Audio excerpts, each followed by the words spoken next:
Well, Scott Singer joins me now. Scott, welcome to the program.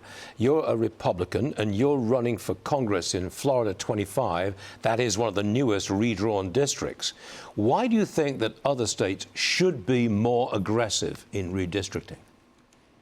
Either states, in light of last week's Supreme Court decision, are going to have to analyze whether we're going to continue to use race as a reason to gerrymander or not. I'm comfortable that the governor and the Florida legislature knew what they were doing both under the federal constitution and our state constitution in redrawing lines. And as you know, I was running months before the redistricting. It hasn't impacted my race other than including my hometown of Miami Beach in the district where I grew up in Fort Lauderdale and served as mayor of Boca Raton for 8 years. It looks like tit-for-tat redistricting, doesn't it? And brings kind of politics into low esteem. You know what I mean?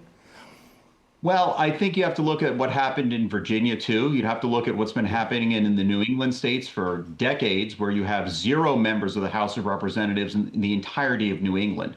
And since this process was going forward, you've seen other states act. Now with the Supreme Court decision, other states may act, but that's in light of a Supreme Court decision. So I think it's less tit for tat there. Regardless, I've been running and I'm still running to serve the people of this district.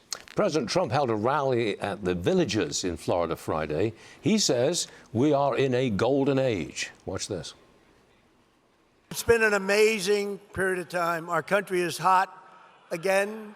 We have a great country again. We're respected as a country again.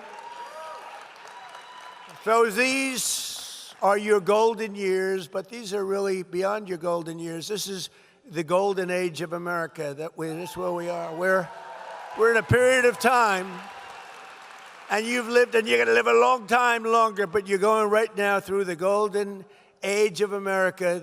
Well, Scott, recent polls show voters don't necessarily agree that this is a golden age. They're not that happy. The president has only 7 months to turn this around. It's getting real tight, isn't it? It is getting tight, but I think voters will recognize when this Iran conflict is passed that we'll get back to the strong fundamentals that were driving our economy. What President Trump accomplished in 16 months was remarkable. The biggest tax cut in American history, a huge cut of government waste and fraud that was shocking to so many of us. No taxes on tips, no taxes on overtime, the senior tax credit, which is going to help millions of people. Already 12 million small businesses are expecting refunds of $7,000. And that's gotten lost in some of the narrative out there. I think the fundamentals are really strong. And we've seen increased happiness for a new direction. We've seen increased dissatisfaction with career politicians in Congress. I'm not running there to serve the rest of my life. I'm running there to get stuff done, achieve results, a measurable record of results like I did as mayor. Well, you are running in a redistricted district. I take it you're very, very confident of winning in November? No, we're going to work like hell because it's a swing district. This is still Florida's most probably swingable seat. It was the closest race last time. Even with the new boundaries, it's a very close district. That's why I've been grateful that so many people, thousands of people, have gone to my website, scottsingerusa.com, and contributed. We raised the most of any Republican challenger last quarter running against a Democrat incumbent, other than someone who already had the primary happen in March. And we want to continue that momentum.